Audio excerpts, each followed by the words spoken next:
Bienvenue à cette séance extraordinaire des membres du Conseil de ville de Sainte-Catherine, lundi 15 décembre 2025 à 19 h. Nous allons procéder. Est-ce qu'il n'y a pas de point à ajouter ou à retirer? Merci, Mme la greffière. Nous allons procéder à l'adoption de l'ordre du jour, proposé par... Je propose Annick. Je l'appuie, Martin. Merci beaucoup. Point 2. Première période de questions du public portant exclusivement sur le budget et le programme triennal des mobilisations. Ça va aller seulement Après, d'accord, merci. Alors, nous allons passer au point 3. Alors, j'ai invité les élus à se rendre dans la salle. Présentation du budget. Et on va revenir après.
Bonsoir tout le monde. Mon nom est Marie-Josée Alpin, je suis la directrice générale à la ville de Sainte-Catherine, en compagnie de ma collègue. Un micro, ça fait un micro. Ah, merci, monsieur. On va commencer ça. Alors, comme ça, est-ce que ça va? Oui. Oui, bonsoir. Donc, mon nom est Marie-Josée Alpin, je suis la directrice générale à la ville de Sainte-Catherine. Je suis en compagnie de ma collègue Annie Laux, qui est trésorière à la ville. Donc, on va vous faire la présentation du budget 2026. Donc, on va commencer cette présentation. Donc, la première partie se veut le bilan de l'année 2025 en fonction des sources de développement qui sont liées à notre planification stratégique. Planification stratégique qui se termine en 2025. Donc, la première source de développement qui est de développer et aménager un territoire sur le plan économique, social, environnemental pour assurer l'accroissement de la richesse foncière collective et offrir une qualité de vie attrayante pour nos citoyens. Donc, il y a eu des attractions d'investissement privé, également 585 106 $ qui sont venus bonifier le fonds de parc et d'espaces verts, donc qui sont liés directement à l'attraction des nouveaux investissements privés. Il y a l'ouverture du complexe sportif de Delsun et Sainte-Catherine, la réhabilitation des rues des Amors, Henri Masson, Suzor-Côté, Jean-Paul Riopel et des Cascades, resurfaçage de 4 rues dans le secteur des Oiseaux et la réfection de 470 mètres de chemin du Récroparc. Si on passe par la suite dans la source d'interaction qui se veut la capacité de développer et de créer avec les citoyens des lieux et des espaces porteurs d'identité, favorisant la connectivité entre les acteurs du milieu et leur environnement. Donc, c'est tout ce qui est en lien, finalement, avec les événements et les parcs dans la ville. Donc, Parc de la Providence, qui a été l'ouverture en juin 2025. 33 événements, 90 activités diversifiées et 2 projets culturels d'envergure. Pour la source durable, donc prioriser la qualité de vie et la santé des citoyens en déployant des meilleures pratiques en développement durable. Donc, le Parc de la Providence, on lui a construit un jeu d'eau à recirculation de l'eau. Donc, ça évite de finalement envoyer l'eau tout de suite à notre égout pluvial, donc recirculation de l'eau. Projet pilote de barils récupérateurs d'eau de pluie à rabais, donc qui était en partie là, subventionné par la Ville pour une acquisition des citoyens. Le corridor de biodiversité où on a ajouté 2500 plants indigènes dans cet espace. 1300 bulbes et plants qui ont été distribués aux citoyens. Donc, c'est les plantes et les bulbes qu'on a dans nos plates-bandes de la Ville qui ont été redistribués à l'automne aux citoyens, 250 pousses d'arbres également distribuées aux citoyens, 10 tonnes de compost, la plantation de 350 arbres à la ville et également le tri des matières organiques dans les édifices municipaux. Donc, la source d'audace, c'est dans toutes nos activités et nos projets, faire preuve d'ouverture et d'audace pour créer une ville innovante et connectée. Donc, c'est le soutien aux entreprises de Sainte-Catherine, donc 10 projets d'accompagnement au développement d'investisseurs sur le territoire de Sainte-Catherine, des mesures tarifaires qui nous ont affectés, en fait, tout au long de l'année. Donc, on a travaillé avec les 43 entreprises de Sainte-Catherine afin qu'ils puissent faire face aux tarifs toujours changeants. Et 9 portraits d'entreprises qui ont été établis pour faire connaître les nouvelles entreprises ou certaines entreprises de notre territoire aux citoyens. La mosaïque JOG, qui était à l'effigie de l'ouverture du complexe sportif, et la bibliothèque Jocelyne Larrivée-Bates, qui a été nommée en l'honneur de notre mairesse sortante, Mme Jocelyne Bates. Donc, après ce bilan, c'est les enjeux et orientations pour 2026. Donc, le contexte budgétaire, donc, dans quoi on s'inscrit pour cette année, c'est l'inflation à 3,3 % en octobre 2025 pour la région de Montréal. Le renouvellement de certains contrats d'une durée de 3 ans au-dessus du niveau de l'inflation. Donc, ces contrats-là sont l'entretien du réseau d'éclairage, l'entretien des égouts sanitaires et pluviaux et l'entretien des bordures et trottoirs et également le déneigement.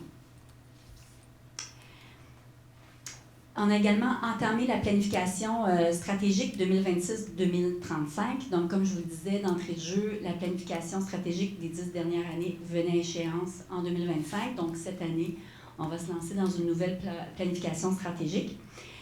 Et à la pérennité économique du territoire et des actifs municipaux, donc c'est d'y emmener une rigueur budgétaire, gestion prudente de l'endettement afin de préserver la marge de manœuvre de la ville en tenant compte de la capacité de payer des citoyens. Favoriser le développement économique local et résidentiel. Gestion des actifs, donc assurer la pérennité de nos infrastructures selon des principes de résilience au changement climatique. Justement, la résilience au changement climatique, diminuer notre empreinte écologique, diminuer les îlots de chaleur, améliorer la gestion globale de l'eau également. Accueil et services à la population. Donc, l'objectif ici, c'est de repenser l'accueil et les services à nos citoyens et demeurer une ville proactive en matière de la sécurité de ses rues. En ce qui concerne l'équilibration du budget, ce qu'on souhaite faire, c'est optimiser le budget opérationnel de la ville et des régies partenaires. Donc, ce que ça veut dire, c'est prioriser les actions répondant aux obligations législatives, donc celles qu'on ne peut pas faire autrement, il faut absolument y répondre, aux défis des changements climatiques également et à l'optimisation des services aux citoyens. Reporter certains projets ou dépenses, donc à des années ultérieures dans le temps. Arrimer la taxation et la tarification avec le coût des services rendus. Réduire la dette en proportion des revenus en réservant un montant pour un remboursement de capital supplémentaire et utiliser 338 890 $ des surplus selon la politique de gestion des surplus de la Ville. Nos actions pour 2026. Donc, au niveau du développement économique, la mise en place d'une politique de gestion des actifs. Donc, c'est un travail qui est déjà débuté, donc on devrait être capable de la mettre en place au courant de 2026.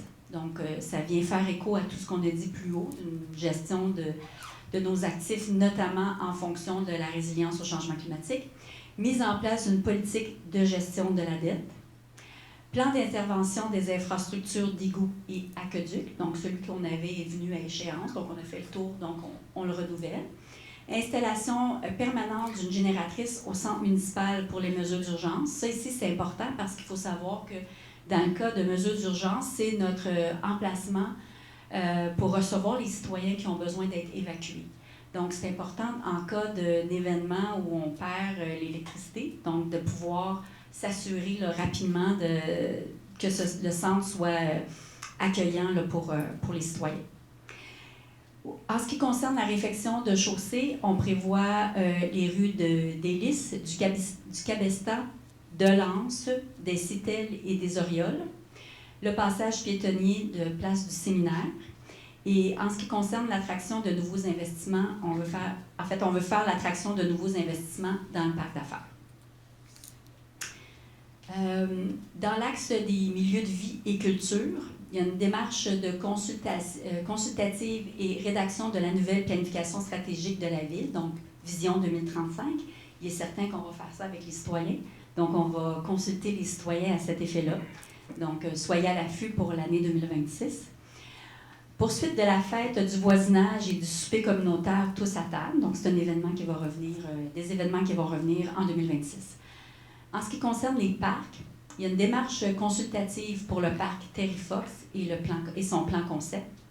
Il y aura également, en ce qui concerne le parc Fleur de Lys, revitalisation du terrain de pétanque et ajout d'abris de joueurs. Pour le récréoparc, on va faire l'ajout d'un tapis de plage pour l'accessibilité universelle de la plage, donc c'est-à-dire pour pouvoir faire rouler le fauteuil roulant pour que les personnes à mobilité réduite puissent avoir un meilleur accès, une meilleure prise aussi sur le sable pour pouvoir aller à la plage. Poursuite de la gratuité citoyenne pour la plage, le stationnement, les rendez-vous polaires et le prêt d'équipements sportifs hivernal. Pour le développement social, donc la Ville a choisi de mettre en place, mise en place d'orientation concernant le logement abordable et une campagne de sensibilisation sur la sécurité civile et la trousse 72 heures. Pour l'environnement, comme la campagne de sensibilisation, il y aura une campagne de sensibilisation sur la gestion des eaux usées. La bonification du programme de bac récupérateur d'eau de pluie subventionné, donc ça revient cette année. Un nouveau système d'éclairage au terrain synthétique situé derrière le collège Charlemagne afin de diminuer la pollution lumineuse. Études pour la réduction des eaux parasites. En fait, ça, c'est les eaux qui se retrouvent dans nos eaux... voyons.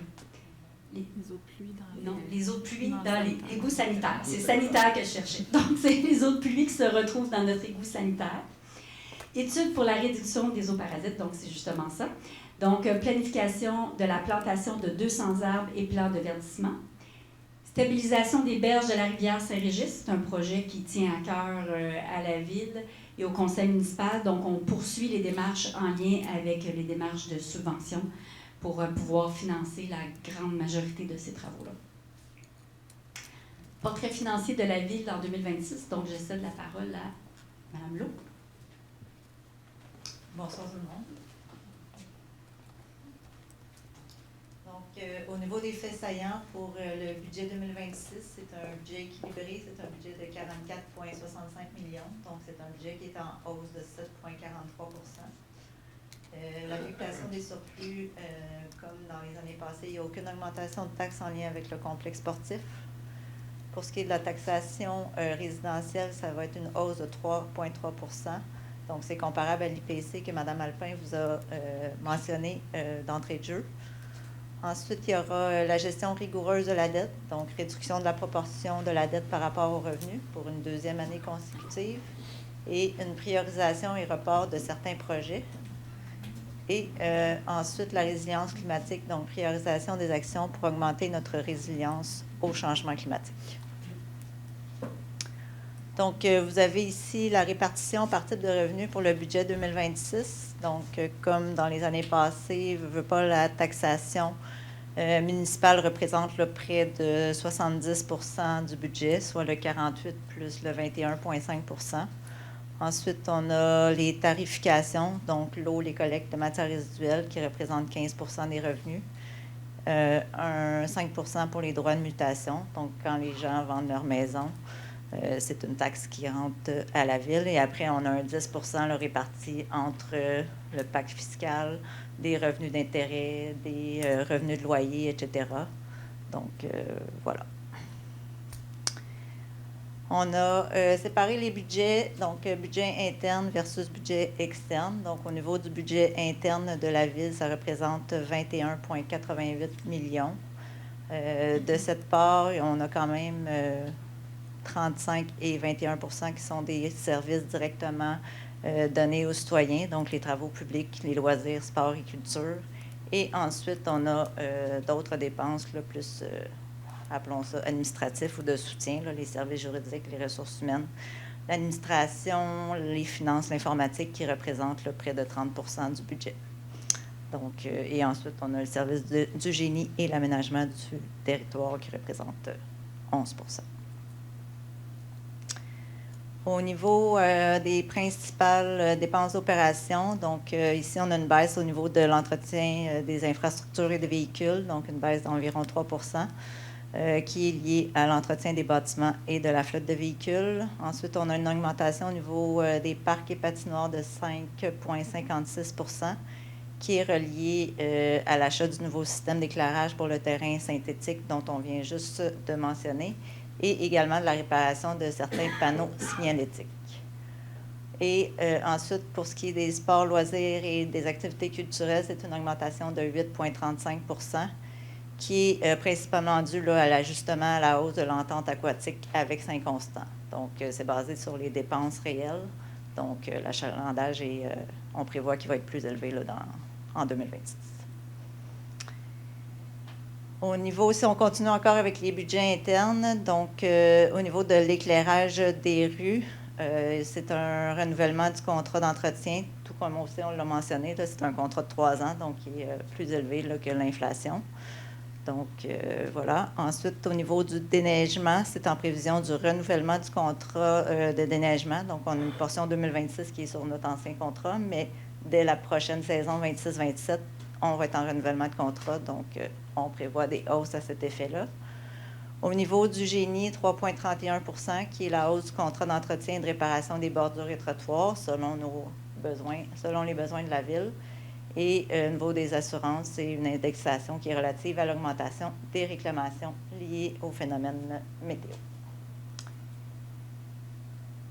Si on poursuit encore avec les budgets internes, donc une hausse d'environ 4 au niveau des services juridiques pour le contentieux. L'informatique qui demeure stable là, à moins d'1 d'augmentation. Au niveau de l'entretien des égouts et des réseaux d'égouts, c'est l'indexation encore du contrat sur 3 ans, donc pour le programme d'entretien des égouts pluviales et sanitaires et la surveillance des réseaux.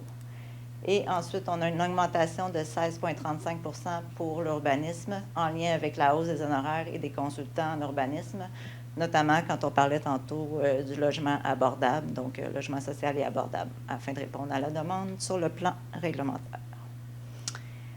Ensuite, vous avez l'image des budgets externes 2026. Donc, on voit ici là, que ça représente 14,44 millions. Donc, on a quand même 54 qui est relié là, à la sécurité publique, donc 33 pour la police, 21 pour la régie des incendies. Ensuite, tout ce qui a trait à l'eau, ça représente là, 19 régie d'assainissement des eaux et l'achat de l'eau qu'on fait avec la ville de Candiac. Et ensuite, vous avez la MRC Roussillon pour la collecte des matières résiduelles et la CMM et le transport en commun, qui est le REM, avec un 10 Vous avez également en haut le complexe sportif là, qui représente 2 des budgets externes. Encore le même principe que tantôt au niveau des faits saillants pour les budgets externes. Donc, c'est une augmentation de 2 au niveau de la régie de police. Cette année, ce qui est particulier, c'est qu'il y a eu une redistribution des surplus vers les villes à la demande des élus qui siégeaient au conseil d'administration de la régie de police. Donc, c'est une redistribution vers Sainte-Catherine et les autres villes qui sont incluses dans la police de Roussillon. Au niveau de la régie d'incendie, il y a eu la négociation de la nouvelle convention collective et la construction des nouvelles casernes qui fait une augmentation sur le budget de Sainte-Catherine de 10 Ensuite, 6,3 pour l'achat de l'eau à Candiac. Donc, c'est une augmentation de la quote-part qui est en lien avec l'agrandissement de l'usine de filtration de Candiac. Le conseil municipal s'oppose présentement au partage des coûts qui sont proposés par Candiac et une médiation est prévue à cet effet. Au niveau de la régie d'assainissement des eaux, qu'on appelle communément la RABEL, c'est principalement dû à l'augmentation de la provision pour les réparations majeures à l'usine et du fait que les frais reliés à la campagne des mesures de débit ont été inclus dans un projet d'investissement à long terme en 2025 plutôt qu'aux opérations. Au niveau de la MRC, c'est une redistribution des surplus, là, tout comme la régie de police. Ensuite, vous avez la CMM qu'on voit, augmentation de 2,8 le transport en commun, 5 et le complexe sportif, 9,9 Ensuite, vous avez la répartition totale du budget, le montant de 44,65 donc 49 de ce budget représente les budgets internes de la Ville avec les faits saillants que je vous ai présentés plus tôt. Ensuite, le budget externe qui représente 32 du budget et le service de la dette, un 19 service de la dette qui inclut le remboursement de capital sur la dette, les intérêts, nos remboursements sur les fonds de roulement, etc., nos propres fonds qu'on se rembourse. Donc, ça représente le 19 Donc, si on récapitule au niveau du budget de fonctionnement, c'est une hausse, comme on l'a dit, d'entrée de jeu de 7,43 Le budget interne, l'augmentation représente 4,2 qui est dû à la hausse, entre autres, des primes d'assurance collective, l'ajustement habituel des salaires, qui sont conventionnés pour la plupart, col bleu, col blanc et les conventions de cadre, et la prévision d'honoraires professionnels pour le suivi de certains dossiers judiciarisés. Au niveau des budgets externes, globalement, c'est une augmentation de 4,5 qui est due, comme on l'a dit tantôt aussi, au renouvellement de la convention collective des pompiers, à la construction des nouvelles casernes, à la provision prévue pour les réparations à la Rabelle.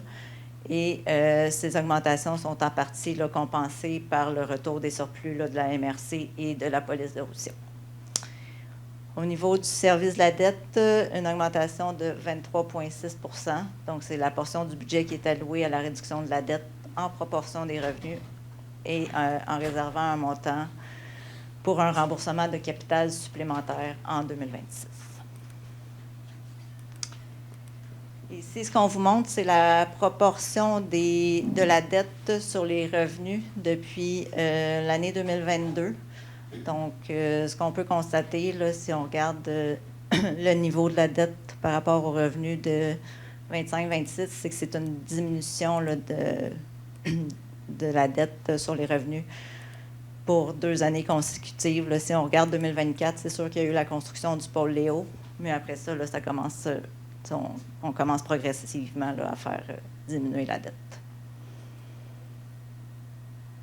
Vous savez qu'en 2026, c'était le nouveau rôle foncier qui, pour 3 ans, donc 2026, 2027 et 2028.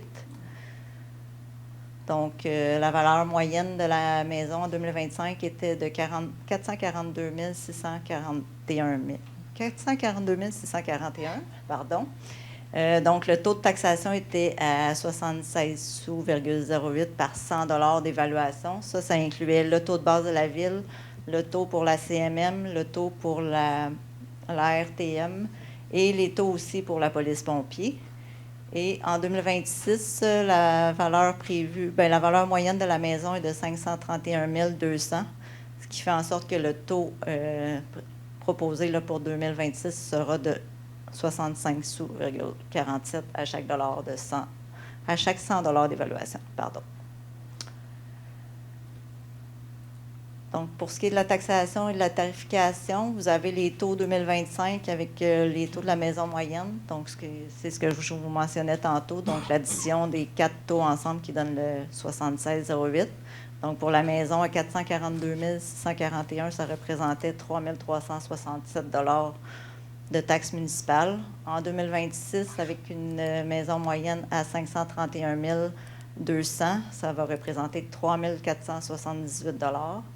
Et ensuite, vous avez les différentes tarifications qui ont aussi augmenté là, de 3,3 qui va totaliser là, un compte de taxes, là, si on inclut les tarifications, l'augmentation de 20 $ des tarifications, un montant de 4 103. Donc, c'est une augmentation de 131 $ qui représente le 3,3 qu'on vous a présenté en introduction.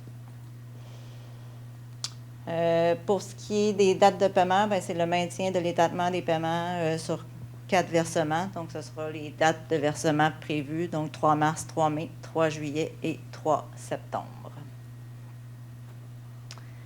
Au niveau du programme triennal d'immobilisation 2026, 2027, 2028, c'est les mêmes paramètres que les années passées. Donc, le plan triennal d'immobilisation constitue un ensemble de projets, d'investissements ou d'actions que la Ville prévoit réaliser ou initier au cours des 3 prochaines années.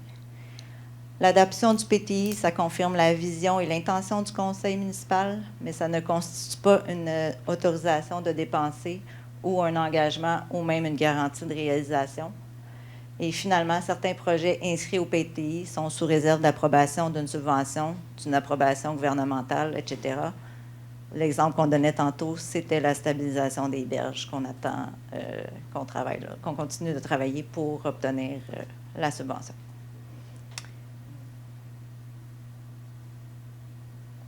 Au niveau de la priorisation du programme triennal d'immobilisation, on a priorisé les projets pour, la Ville a priorisé les projets pour maintenir en bon état nos infrastructures et assurer la pérennité de notre territoire, limiter les projets avec financement, notamment en retardant certains investissements, tenir compte des projets en fonction de leur urgence, leur importance, de la capacité de développement et des subventions possibles. Donc, par conséquent, ça a amené un report de certains projets et finalement, l'accroissement de la résilience au changement climatique. Donc, les reports de projets qui ont été faits en 2026, la reconstruction de rues dans le secteur Hauteuil-Verchères, la reconstruction de la rue Brébeuf et finalement la construction de la piste cyclable Acadia sous l'emprise d'Hydro-Québec. Donc, vous avez ici le programme triennal là, sur les 3 années. Donc, en 2026, c'est des investissements de 3,5 millions avec des subventions d'environ 430 000. En 2027, des investissements de 16,7 millions avec des subventions de 2,3 millions. En 2028, 16,5 millions avec des subventions possibles qui ne sont pas encore confirmées de 5,2 millions. Et finalement, pour un total de 36,7 millions de programme triennal avec des subventions possibles de 7,9 millions. Pour ce qui est de la ventilation des projets pour le PTI 2026, donc on a 2,6 millions en infrastructure et voirie. Donc, on l'a mentionné tantôt aussi, la stabilisation des berges, le programme annuel de réfection de la chaussée, la gestion des eaux parasites, la réfection de la rue Laurier et le gainage d'aqueduc de la rue Brébeuf. On en a ensuite pour 500 000 pour du matériel roulant et des équipements. Et finalement, un 400 000 pour l'informatique, la gestion des actifs et des loisirs. Ça fait le tour de la présentation.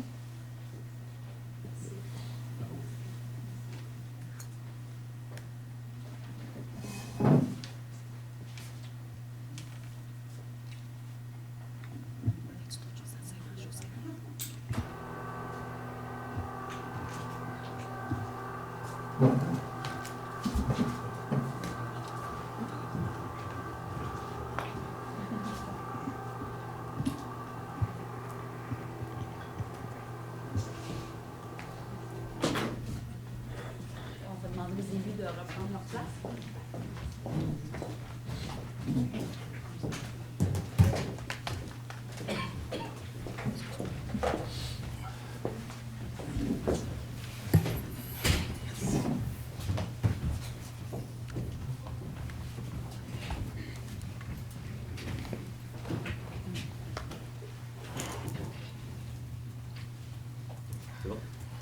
D'accord. Alors, point 3, point 1, adoption du budget pour l'exercice financier 2026. Proposé par?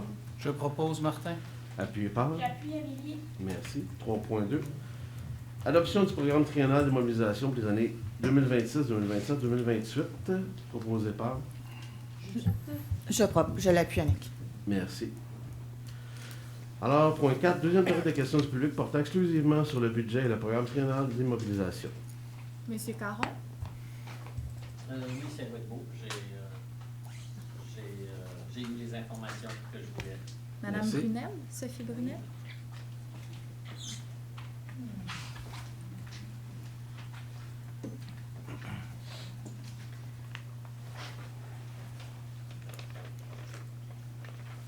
bonsoir à tous. Bonsoir.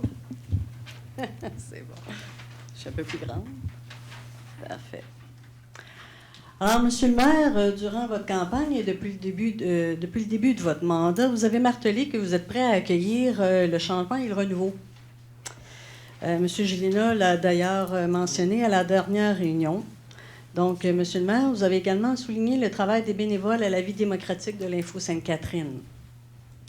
Comme la séance de ce soir est en lien avec le budget, donc les finances, je reviens sur le dernier point. Est-ce que vous avez une question sur le... Bien, sur Parce que ça porte exclusivement sur... Bien, sur les finances, c'est le budget. D'accord, oui, allez-y. Je veux juste Sur le budget, revenir à un petit point là, que mon mari l'avait mentionné la dernière là, dans le texte qu'il avait lu. Mais ce que j'aimerais, c'est que vous pourriez envisager en 2026 de mettre sur pied un comité de consultatif en finances.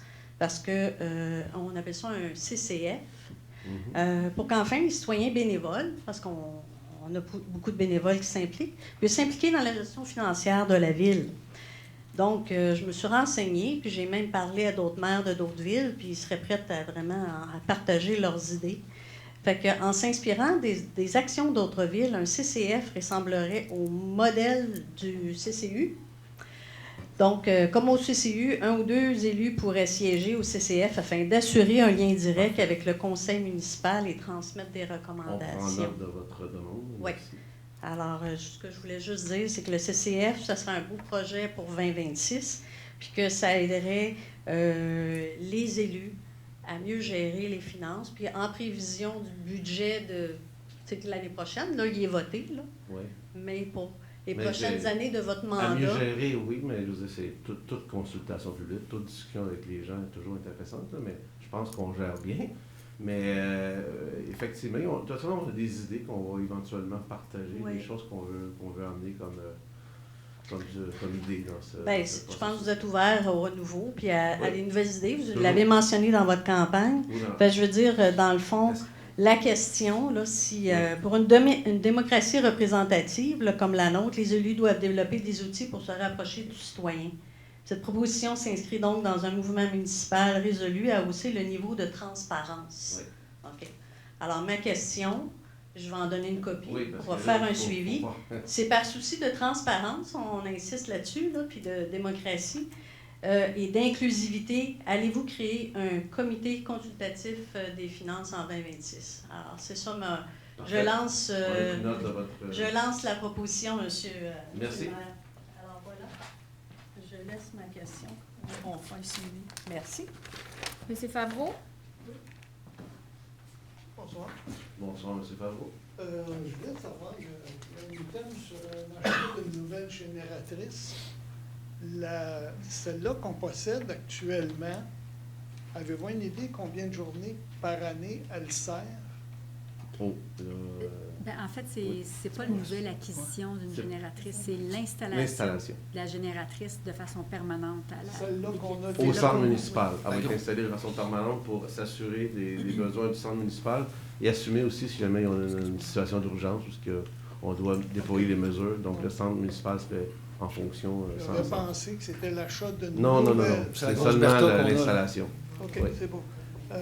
L'éclairage du terrain, dans quelle proportion la ville et le... 50-50. 50-50? 50-50. Merci. Le récré au parc, pavage, tapis, coupe d'arbres, puis tout ça, y a-t-il moyen de demander une subvention au gouvernement parce qu'on récrée au parc, parc? On est toujours en demande, mais c'est le récré au parc qui fait les subventions. Ils sont toujours en demande. Ils recherchent toujours les subventions qui sont disponibles. Donc, assurez-vous de ça. Mais là, ce que vous voulez parler avec le budget, c'est le tapis pour donner l'accès universel. Non, ça, je suis bien d'accord avec ça. Je veux juste savoir, Ouais. est-ce qu'on peut demander des subventions pour tout ça? Le récré au parc peut faire des demandes de subventions, oui. Puis ils le font, ils en ont déposé, on vous en a parlé aux dernières séances, ils ont fait la demande de certaines subventions. Ils sont toujours à l'affût de regarder s'il y a des subventions disponibles, dépendamment des programmes que le gouvernement met en place. On fait la demande, mais est-ce que vous allez nous le dire si vous en avez des demandes? Tout à fait. Tout à fait. D'accord, merci, c'est tout. Monsieur Théoret?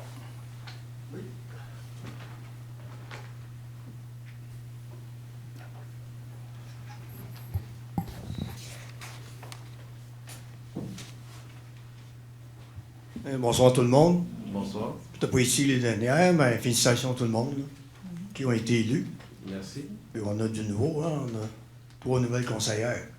Et du nouveau, un nouveau maire qui ne durera pas 35 ans. Il est déjà avancé en âge un peu, fait il ne durera pas 35 ans. D'accord. C'est juste pour les... tantôt, je regardais les budgets climatiques. Je me demande qu'est-ce que nos villes peuvent faire maintenant quand on voit notre gouvernement fédéral qui nous laisse quasiment tomber, point de vue des ressources climatiques. Maintenant, ça doit être difficile de demander des subventions pour des ressources climatiques quand M. Cartney a tout laissé tomber, même son ministre qui a démissionné. Je me demande comment la ville va... Il y a des enjeux. On s'est doté d'une ressource permanente justement sur ce genre de dossier-là. On nous dit qu'il y a beaucoup de sommes d'argent dans ce cas. Il y a beaucoup de sommes d'argent qui sont disponibles, mais il faut être prêt à déposer quand c'est au moment de déposer selon les besoins des programmes qu'on a. Mais à ce niveau-là, est-ce qu'il y a un complément de réponse que vous voulez ajouter, Mme la directrice?